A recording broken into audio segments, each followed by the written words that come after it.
Welcome, everybody. We've got an exciting show today. Today's been kind of a runaround day, trying to get everything done and get ready for this. And I didn't want to miss the interview with Robert, so I was like, okay, let's get everything going. So we are here, and we are going to be interviewing Traveling Robert, and I'm excited. This guy is amazing. He does some great film footage and just a personality. He's just got a personality that it's like you just want to hug. And I can see that, like with all his subs and all the people that watch him, they're in love with this guy, and I can see why. He's definitely a person that it would be great for a friend and to have around. So we are going to bring up Robert, and we're going to chat with him. We're going to ask him some of those hard-hitting questions. Not really. But yes, we're going to be bringing him up. And here we go.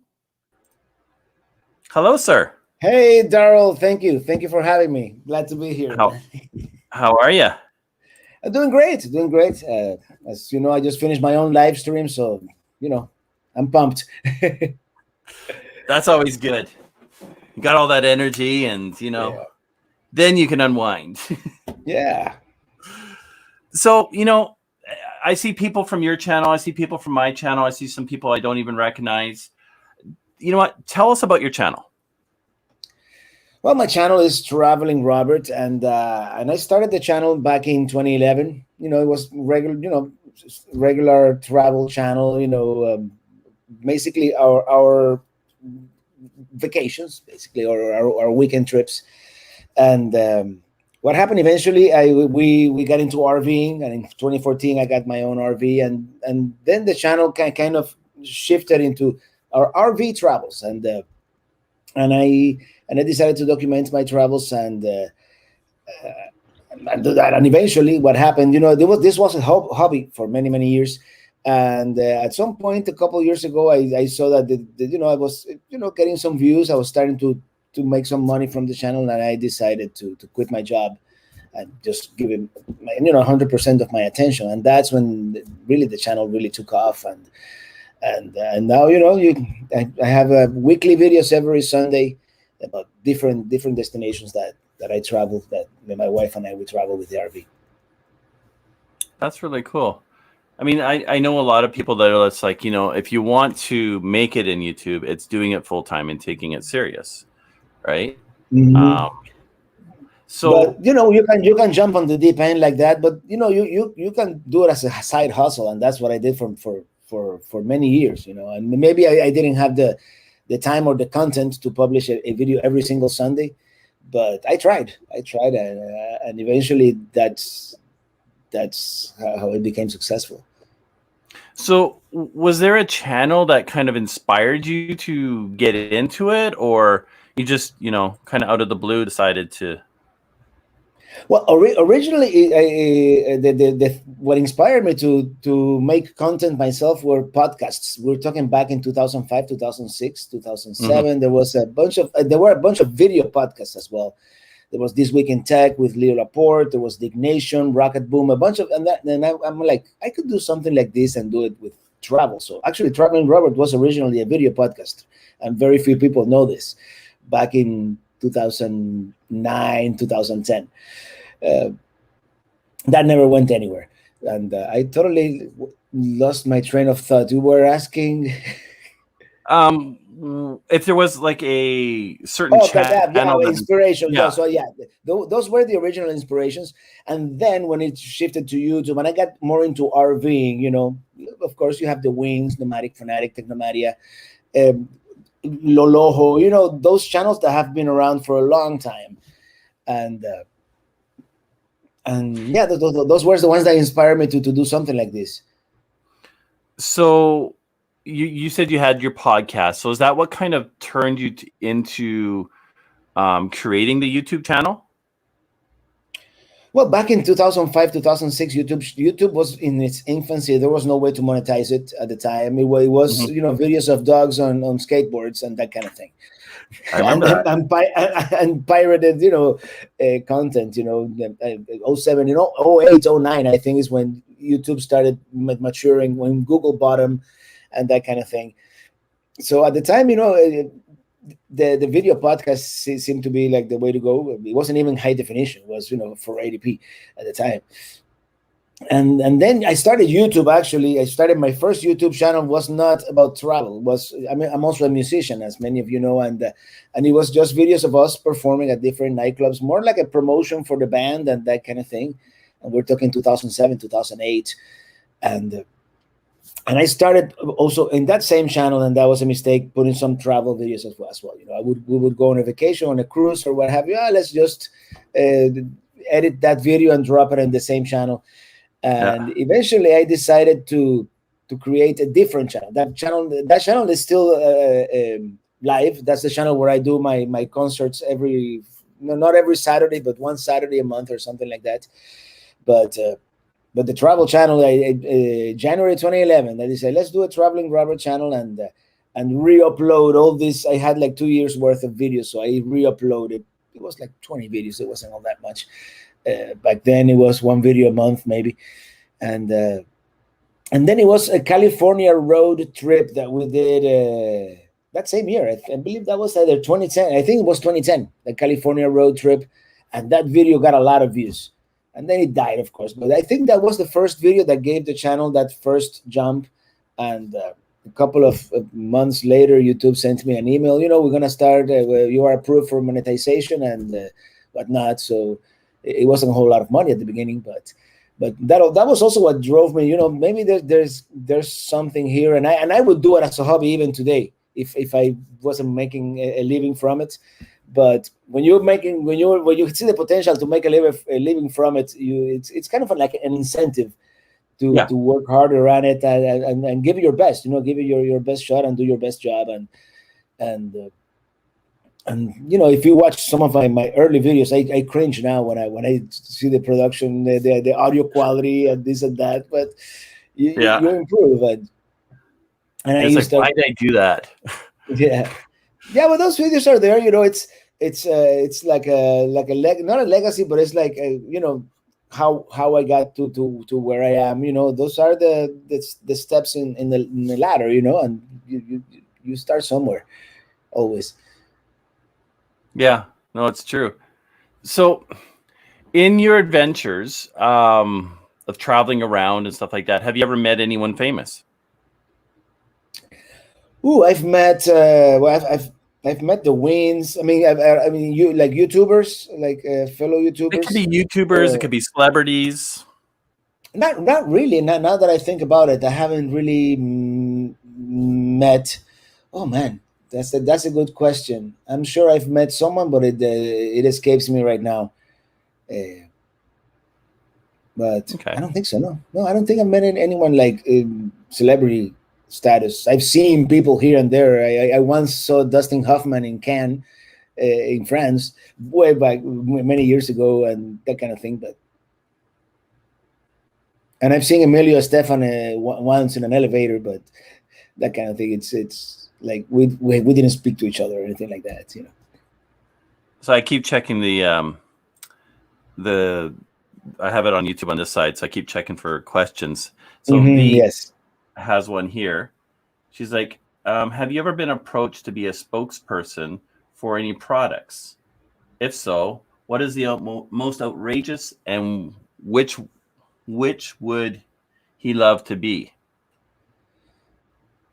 Well, I've been approached by companies that are selling jewelry and face creams and all kinds of weird stuff that I would never promote. I mean, like every day I get. Back in the day, I was reaching out to companies. Now every day I get an email from some company selling some stuff, and a lot of some things I do promote. And of course, I am a brand ambassador for Winnebago, and that was like the biggest thing that happened to me. Being a spokesperson for Winnebago, and it's great. But outrageous, yeah, I've gotten face creams and things like that. Yesterday I got an email for like a massage gun, and I'm like, what massage gun? That's totally unrelated to what I do. So no, well, stress, editing. Yeah. If you could change one thing that's happened to you in the past, what would that be?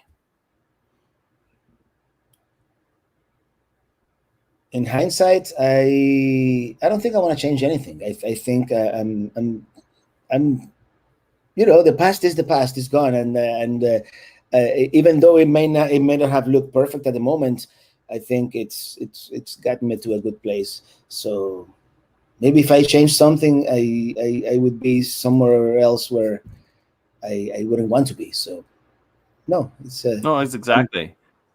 Yeah, I think we can learn from, even if you want, for instance, if you make a mistake, you learn from it and you just become better at it. Same with editing or filming and stuff like that. Mm-hmm. So yeah, of course, we will make mistakes. We will have things that we'd rather not have done, but in the long run, it's you learn from them. Oh, exactly. So if we didn't have the pandemic that's happening right now, and you could go anywhere that you wanted, where would you go? Oh man, how long is your program? No, seriously. The one thing that I wanted to do in 2020 and that got canceled by the pandemic was Alaska. I wanted to do that road trip to Alaska, and I never got to do it because of course the Canadian border is not closed. Some people, if you have business in Alaska, they let you go through, but it's not the touristy or the appropriate thing to do. I want to go to Australia. I want to go back to Europe and spend some time RVing in Europe and Australia. But that was the one thing that frustrated me. I wanted to celebrate my 50th birthday by jumping into the Arctic Ocean, and that's not going to happen. Yeah, that would be fun. I don't know if fun, but it's something different, like different. Like yeah. I just did something kind of close to that. I made my son a bet, and the bet was if we reached 10,000 subs by the time before our first anniversary, I would jump in a lake naked. I usually make bets. You're getting really close, right? Are you at 10,000? I checked yesterday. Are you at 10,000 already, or you're getting very? We close? went over 10,000, and then we dropped under, and then we're creeping up, and then we dropped again. So it's kind of all over the place right now. So the question is, did he win the bet? Did you jump in the lake naked? Yes. Okay, and it was cold. Congrats. No, it was cold. Hey, people in Finland do it all the time. They get into the sauna, and it's like 120 degrees in there, and they jump butt naked into the frozen lake. They do it all the time, but it's supposed to be like good for your health and whatnot. So. But there was no sauna, there was no hot tub. So yeah. Oh man.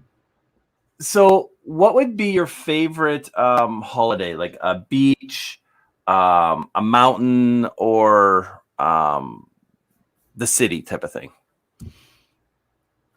Oh, favorite holiday.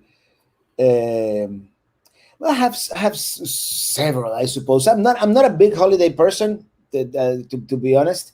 But you take advantage of every holiday. I like Thanksgiving when you get to get back together with the family. Especially when your family is spread out in different places, different states, and I just like the 4th of July. So it's always a fun holiday. It's in the middle of summer, fireworks, that kind of thing. And I've never been a big fan of Halloween, and. But yeah, those are the holidays, and Christmas, of course. It's always fun.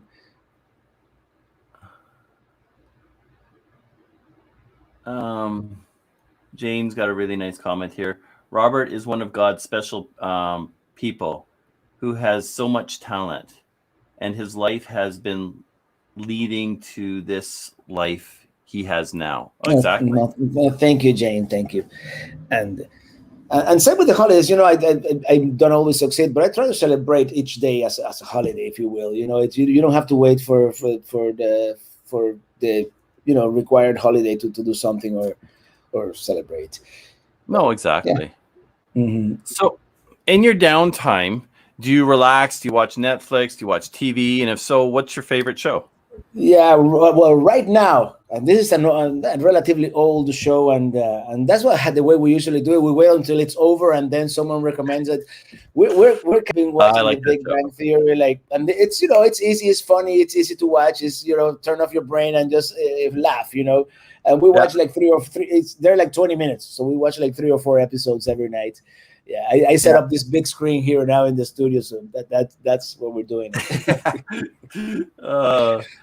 That's funny. And I always like to rewatch some Star Trek from time to time, and then once in a while we discover something new. Like we can't wait for Better Call Saul when it comes out again, and that kind of thing.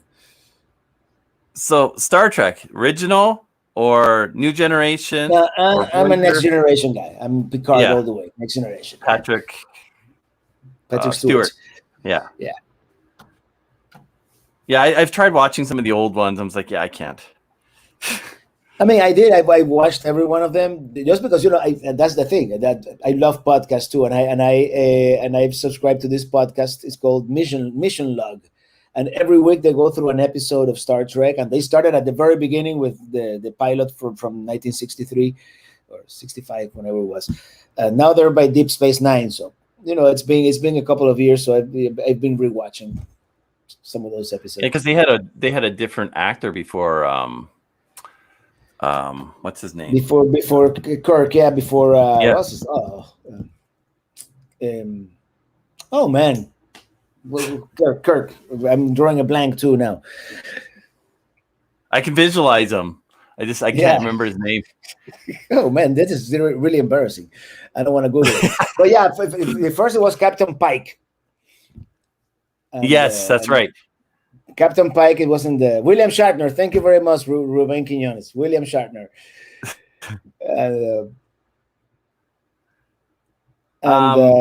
Yeah. So, do you like scary movies?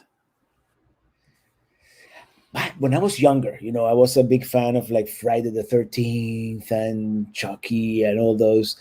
I'm not as much anymore, I guess, I don't want to be that scared anymore. And it's not like that. I don't think they make them as good anymore as back in the day. And that shows my age, right? But when I was younger, I was into it. Yeah, I definitely was into it. Okay. What's the last movie you watched? Nomadland. Okay, I haven't seen that yet. Nomadland. Yeah, that was they won the Oscar. I mean, I don't know. I'm ambivalent whether I like the movie or not. I like what they're doing, but at most of the movies, I don't know. I found it a little depressing. In the middle, and they're happy ending, this and that, but. And I loved seeing Quartzsite and how they filmed the burning van, and I can relate to that kind of lifestyle, the van life. But yeah, that was the last one I saw. Yeah. So then that just made me think of something. So if you could collab with anybody, who would it be? Oh man, I would love to collab with Casey Neistat. I think he's very creative. And that's totally, not even that travel related, but if there was one YouTuber, I mean, there are many others, but that's the one that came to my mind first. And he doesn't even do YouTube anymore, but yeah, I used to watch him all the time. He was also one of the inspirations. Yeah.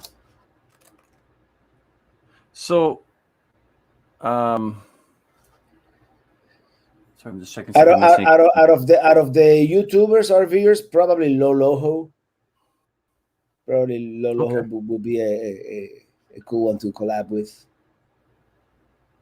So, if you were to talk to somebody, what are 3 reasons that somebody should subscribe to your channel? Well, if you want to be entertained and inspired to do the travel, and they might learn something too, it's but I think of myself more than anything as an entertainer, come with me on a trip and have a good time. No, I agree with you on that one. Mm-hmm. As you know, I don't do as many of like the how-to videos and stuff like that. I do from time to time, but my main goal is for you to to travel vicariously through my lens. So here's a question from Upside Down Travels. Ask Hey, Robert that's if Alan. ever considered writing music or scoring for a film. That would probably be like the ultimate form of the art in a sense. And I've only Yeah. done something similar to that a couple of times in my videos. Like this Sunday's video, like I actually wrote that music kind of going with I go on a plane ride. So I wrote the music kind of thinking of the plane taking off and then the views and then that kind of thing. But it's hard. It's hard to make the music follow the video. It's easier sometimes to make the video follow the music.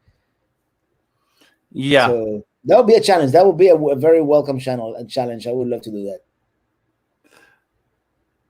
Oh, that's weird.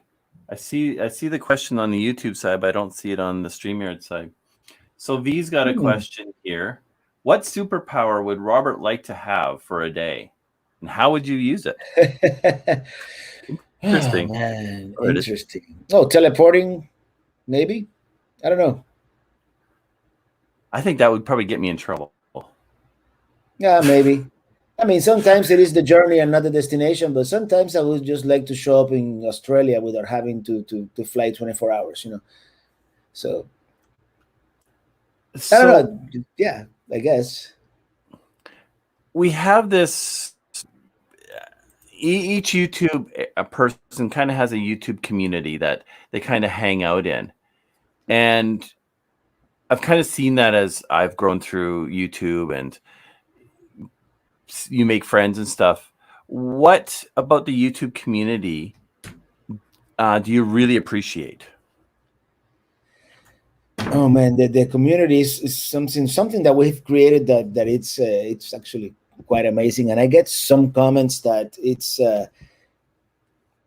very humbling and very like that's when you realize how many people you're touching and that sometimes you're changing people's life in a positive way. I got an email from this lady a week ago that her father was in hospice and his last days, that's all he watched my channel and how that turned that difficult moment in their life, like in a positive, they all watched the videos together and it was very positive for them. And I get stories like that, not all the time, but a lot of times.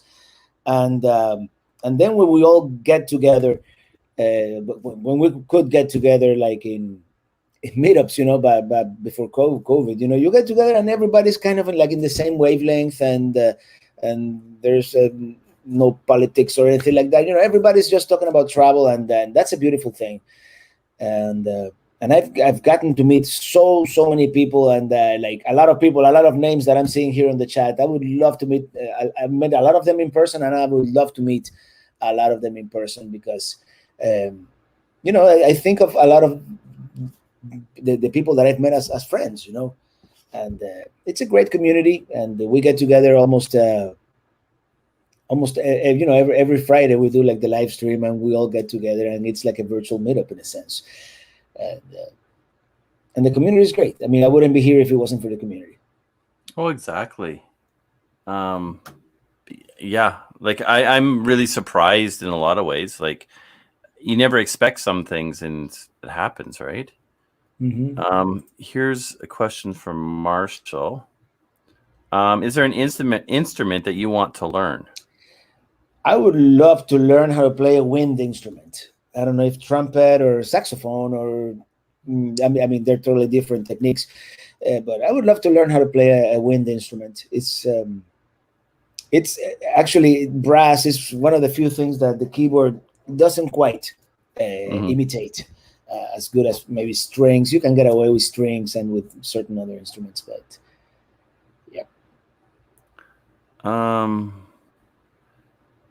Here's one from DJ. Would you ever start another channel? If yes or no, what would it be about?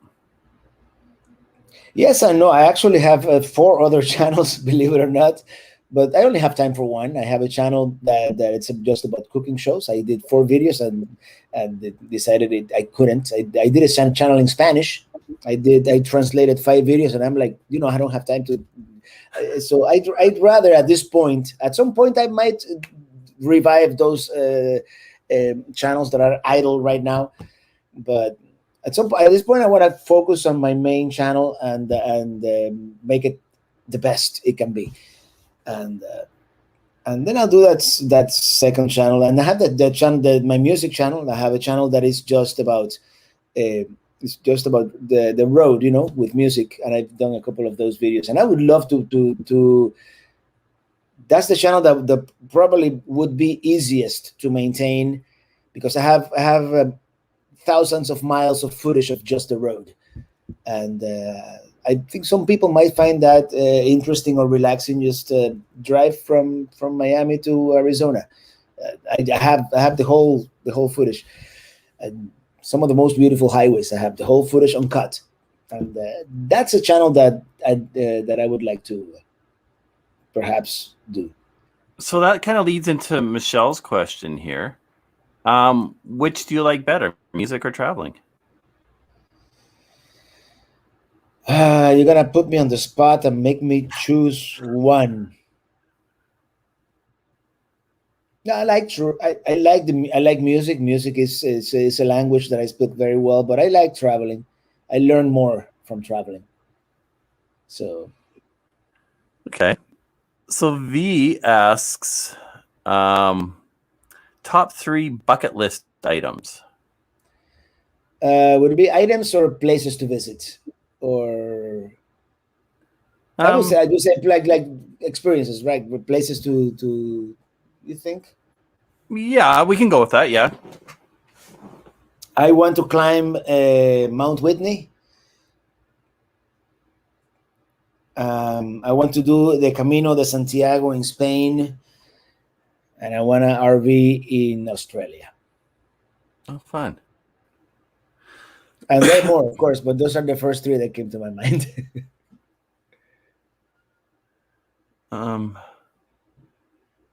Dylan asks,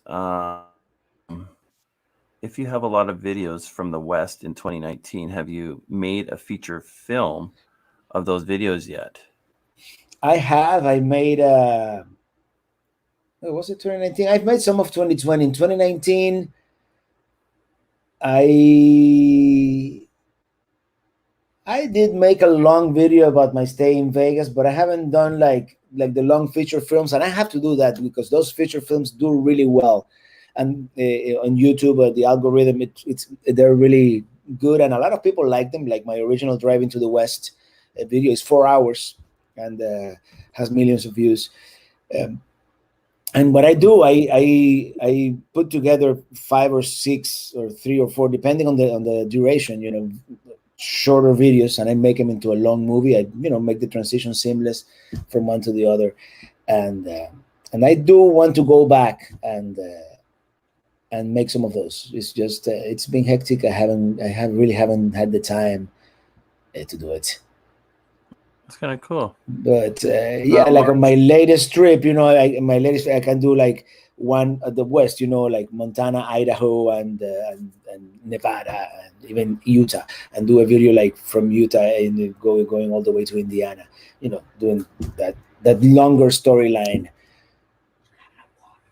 Interesting. So Marshall's got a question here. Mm-hmm. If you're stranded on an island, which instrument do you want to have with you? Well, in that sense, I'll have a guitar because it doesn't require, out of the 2 instruments that I know how to play, piano or guitar, I'll take the guitar. It doesn't require electricity. So any power? Yeah, any power. Yeah. What am I gonna do with this in an island? So the guitar. Naj has a question here. When do you plan to have a South Florida meetup? After the summer trip. So let's shoot for October, around there, early October, probably mid-October.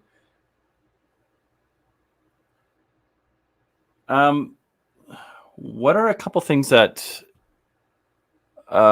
people don't know about you? I don't know. People seem to know a whole lot about me, more than I know myself. I don't know, man. I don't It'll know. get I don't scary. know. What people don't know about me. I don't want to reveal any secrets or anything like that. I don't know.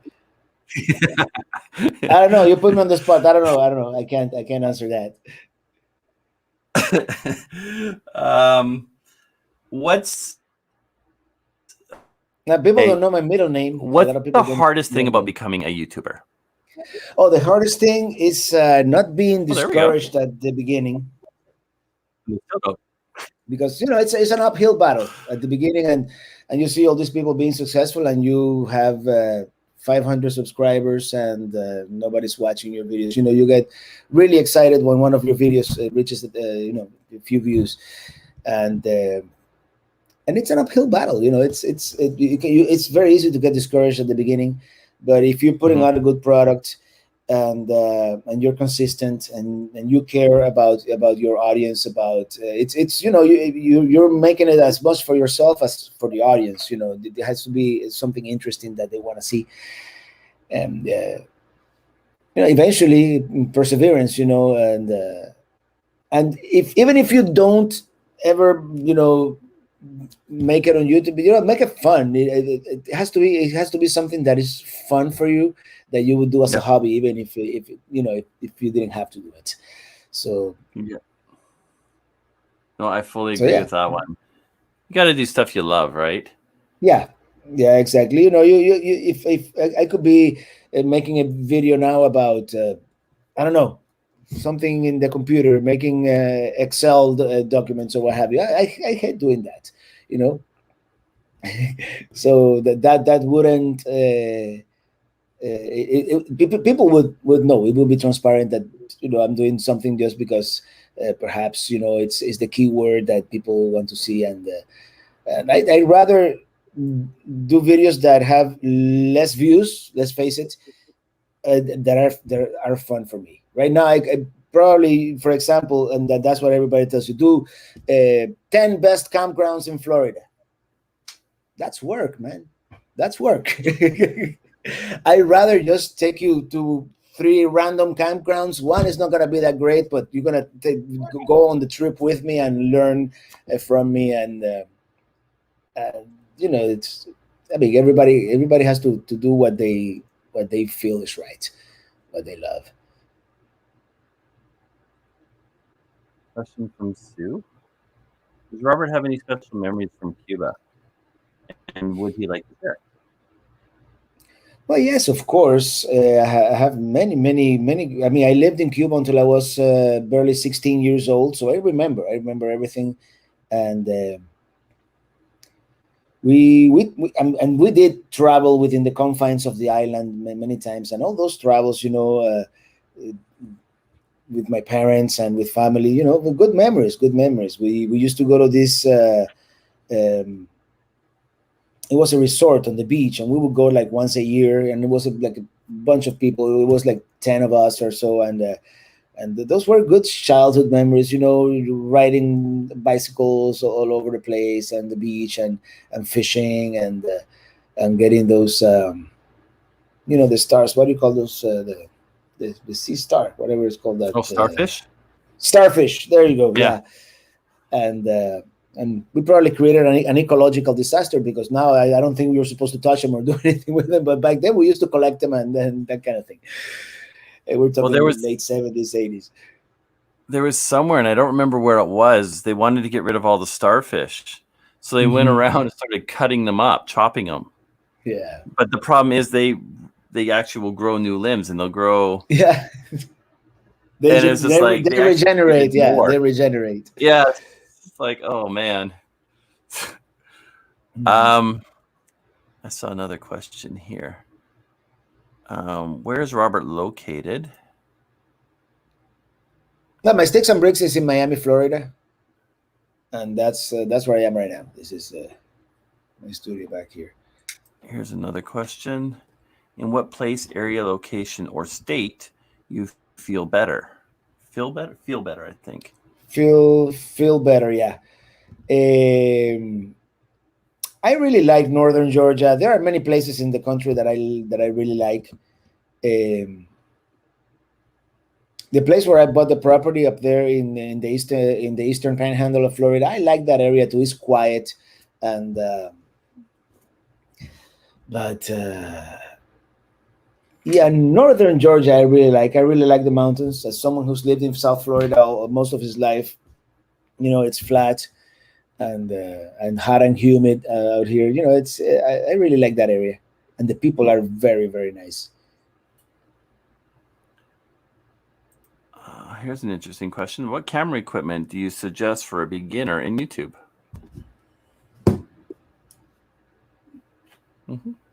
Start with this. Yep. And then find your style. If all you're gonna do is you speaking on camera, get a Sony RX100 or the new one they have that is for vloggers. It's very good. If you're gonna do like me and you want to zoom into things and film mostly what you are seeing, I mean, a lot of people, especially younger people, they make fun of me. I use a camcorder, a high-end camcorder, but it's a camcorder. And to me, that's the best form factor still for shooting video. So what else do you use for filming? I use that camcorder, the Sony AX53. It's somewhere back there. I don't have it handy right now, and I like to use 2 or 3 cameras at a time because it makes for better video when you're driving and stuff. To change angles.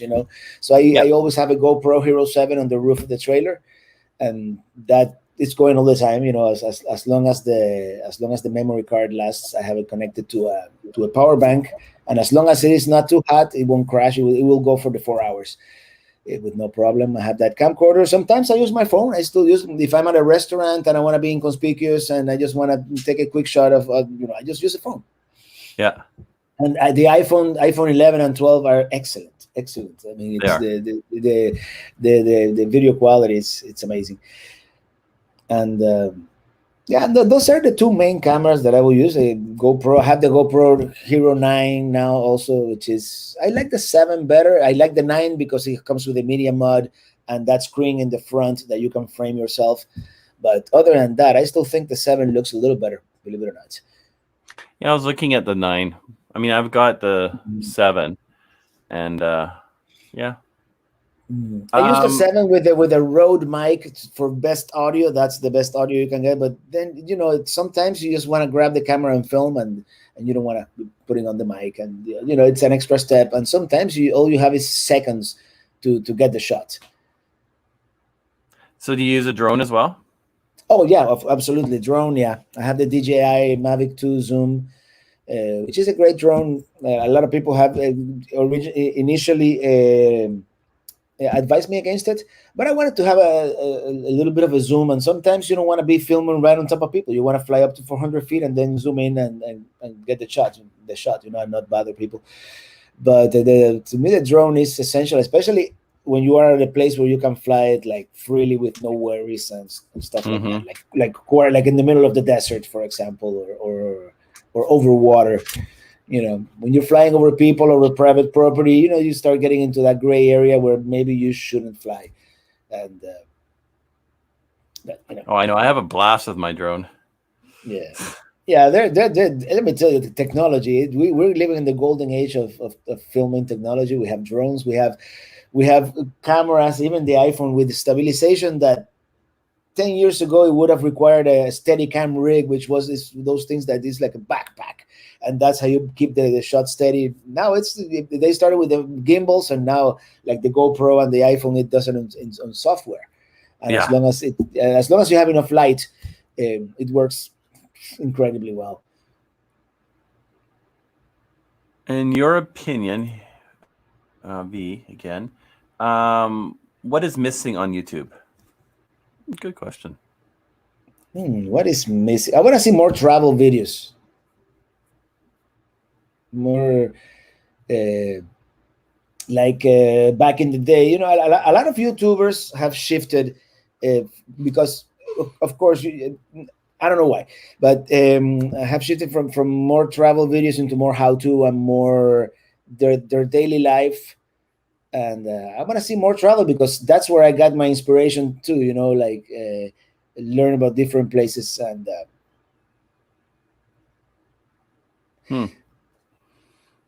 Yeah, I think that's the main thing, that it's not missing, but there's less of. And again, what do you feel is oversaturated? Maybe product reviews. I don't know. I do them too from time to time, but Yeah. I don't want to see another Jackery or another. I mean, they're great products, but Yes. Seeing a that lot of might that be lately. oversaturated, and not that it's oversaturated and there's a space for everything, but there's a lot more live streaming, like what there's a lot more. Another question is, where is it? Did you meet your wife in Cuba or the States? We met here. We met in high school. Oh, okay. Yeah, I was fresh off the raft, man. I had just arrived. I didn't come in a raft, but it's an expression, you know. I was green. I had been here for a few months, and that's when we met. Yeah, well, a year. I had been a year. So, what do you feel's been the most rewarding thing for you with your YouTube channel? Oh, the community, meeting the people and hearing their stories, and you know, getting the feeling that what you're doing it matters to people. You know, that there's someone on the other side of the screen, you know, Oh watching. yeah, And somebody that you may have that's the most helped. rewarding. Oh, totally. I mean, I agree. besides being able to do what I love for a living, but that's just the feedback that I get from people. That's gotta be the most rewarding thing. I mean, that's because I wasn't expecting it either. You know, I wasn't expecting the amount of love that I've received back. So, do you feel that YouTube is something you're going to be doing for a long time? As long as I have health to travel, and yeah, absolutely, I don't plan on retiring ever, and I'm never gonna run out of places to visit, and I could always revisit old favorites. So yeah, I don't see myself stopping anytime soon. So, if we go I back, might slow down. I might slow down, but that's it. I'm sorry so to if we go interrupt back, you. Go ahead. oh, that's fine. Um, Someone had asked, what's the best camera to use when you're starting? What advice would you give to somebody that is just starting and they're trying to figure out, their little niche as well? I mean, sometimes you have to, you know, to throw things against the wall, see what sticks, you know.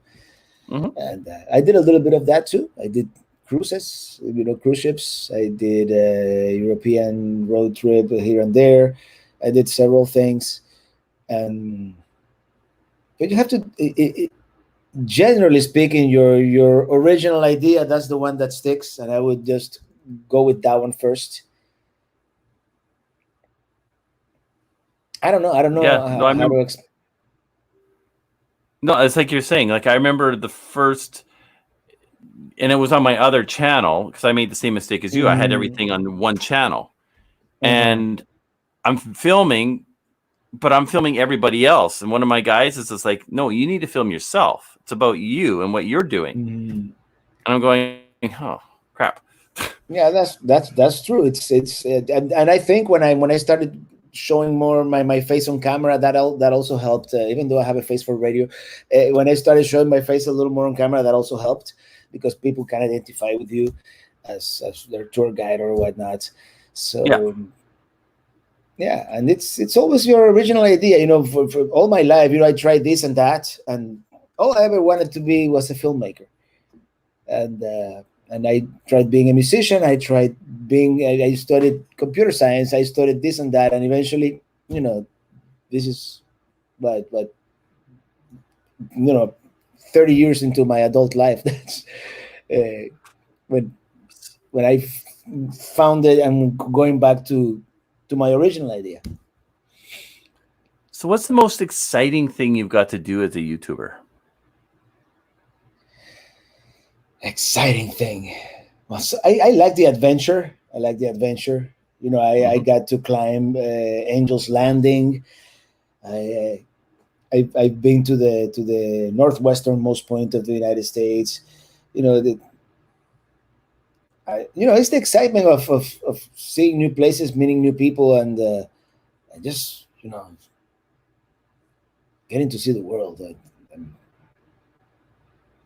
Well, I think there's so many things just in our own backyard that we're missing. That too, and I'm guilty as charged. I live in Miami, and I've never been to the aquarium, that kind of thing. But so Naj asked you, do you ever plan on going full time RVing? I don't think so. At one point, at the beginning of my RVing life, mostly when I was in the dreaming stage, I thought about it, and I used to listen to podcasts like Living the RV Dream, and a lot of people, and I read a lot of books based on full timing, like Loloho, which I read this book before they were famous on YouTube, and there was this the RV Navigator podcast, but the RV Navigator wasn't full timing. But and then I realized, you know what? If I wanna be full timing, I need to be comfortable.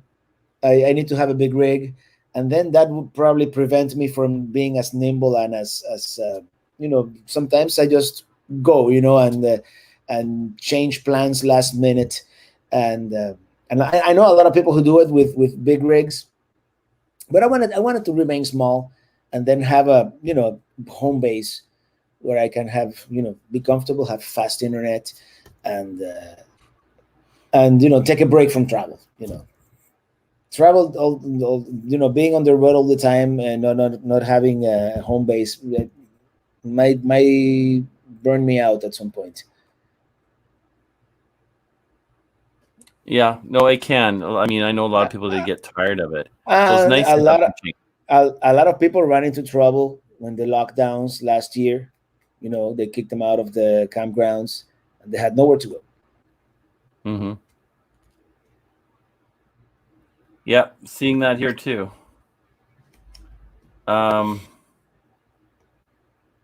Just quickly checking in here for any questions that I might have missed.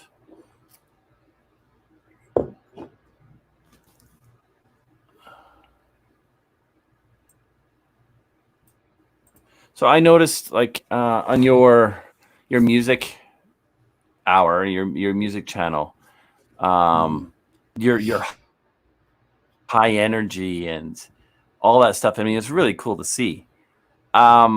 What equipment, as your computer equipment and stuff, do you have in place for all that? What do you mean, to do live shows, or just to compose? Yeah, so you're using a 2-camera operation for your, I think it was 2-camera, for your music. For the live streams, I'm using this software. It's called Ecamm Live, and it lets you switch cameras on the fly. Use with 1, 2 with the numbers on the computer, and that's very convenient. And then what I use, I record. I'm coming from. I probably you can see it back there. Can you see it back there? It's an analog mixer. It's a Yamaha analog mixer. And I just go into the same audio interface that I used to record a podcast, or I used to record my voiceovers, and I pipe that audio directly to the internet. And that software, Ecamm Live, puts it all together. And so and when I use a regular. Mm-hmm. Go ahead. No, I use a regular MacBook Pro. That's what I use for everything, and to compose the music, I use the same as a software. It's called the Logic Pro, which is it's really good. It's really easy and fast. Like if I want to put a tune together quickly, it works really well. Cool. No, here. Do you plan on having another home camp, like pellet camp, in different locations? And if so, what area in the U.S. would you like? Well, that is the dream, right? I want to have a Pelicamp. I was going to call this one Pelicamp South, since it is like in the south, and then have a Pelicamp West, Pelicamp North. But I would definitely love to have maybe another two of this, cheap rural land where I could just show up with my trailer, have full hookups, and have a place to call home. I would love to have one in Arizona. Arizona, the only problem is water. You either have to dig a very deep well or you have to buy the water. So that's the issue with Arizona. I might do Texas. Texas has central, like just as south of Dallas. I have a friend who bought land there, and it's same price range and same rules as in North Florida here where I am, where they don't have many regulations. You can just have an RV site, and a lot of places you buy a plot of land and they have regulations of what kind of house you have to have and what size of house you have to put there. But there are places where you don't, and that's what I'm looking at. I'm looking at possibly at some point Idaho, New Hampshire, somewhere in the north. Have something up north to spend the summer months. And I would love to, but that's the thing. If I'm gonna have this dream of having several properties, it cannot be something super expensive or super expensive to maintain. Something that is low taxes and easy. So easy to maintain. land, what's the cost of land there, like for say a quarter acre? Well, in North Florida, I bought an acre for 14,500, and it was a little more with and right now they're running just below 20. It depends. It's an acre of Florida forest. You have to clear it. You have to build a well. You have to do the septic. So that it's another. It doubles the price eventually, but that's what an acre of land costs, which is it's enough. And in this place in Taylor County, that's where it is. They even have it on the books. So the county regulations, you can have up to 4 RVs in an acre, and nothing else. Wow. So that's why we chose that area. Just don't buy land in Vancouver then. I hear Vancouver is very expensive, but it's a lovely city. It's beautiful. So yeah, but you're paying 500 to 600,000 just for a quarter acre. Yeah, it's crazy, and then you got to build on it. Yeah, no, that's crazy. That's crazy. That's too expensive. Yeah. Yeah. And you of course you're metric, so you do hectares, right? No. No, you do acres still up there. Yeah. We're kind of mixed up. Like for plans and stuff, for the construction stuff, we do all inches and feet. There's only one city that requires it to be in centimeters. So we do that for them, and then we have our own plans that are inches and feet, because that's the way guys understand it. That's the way they work. Most of us measure pounds, but you go to a vet or the doctor, and they give you in kilograms. Yeah, and you go, you just have to learn how to convert. And yeah, like we're liters, so we're at what, 159 a liter right now. So it's 4 liters to a gallon. So we're paying over $6 a gallon. No, we're complaining about 3. Never mind. I know. That's what I kind of sit there and laugh. It's like, okay, we're paying way more, and that's Vancouver. Like I know V's in Toronto, and she's paying less than that. So it's crazy. I remember I was in Vancouver 2019, summer 2019, and I crossed the border with the trailer back then. But they do, you have it in liters, so it's kind of hard to calculate, like exactly how much you're spending per gallon. But yeah, I love being up there. I can't wait for all this to be over, so we can cross the border again and spend some time with you guys up there in the metric world. Yeah. So we're getting close to the end of the hour. I want you to just, your closing remarks to your channel. I've linked your channel on the top of the YouTube live here, so that's there. So if anybody wants to check out Robert's channel, it's there and it's in the description. Just words to close and to let people know who you are.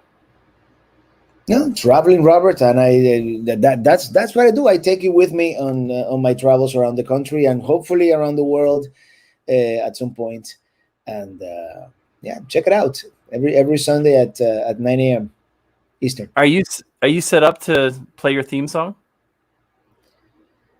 Right to put you on the spot. No, yeah, I have it here. I don't know if yeah, we can do that. Give me a sec.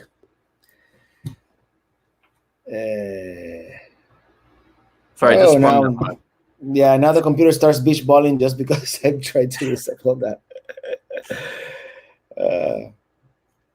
Great, the computer. You know, I have like 3 hard drives connected to it, and they're all spinning up. That's why. Give me a second. Audio, and that will be an original music in wave, and disc number 2 that would be writing in my RV. I don't know if I could pipe it directly, but let's try. QuickTime player. Here we go. Can you hear anything? No, you can't, right? No. Hold on. I can up your volume here. Audio.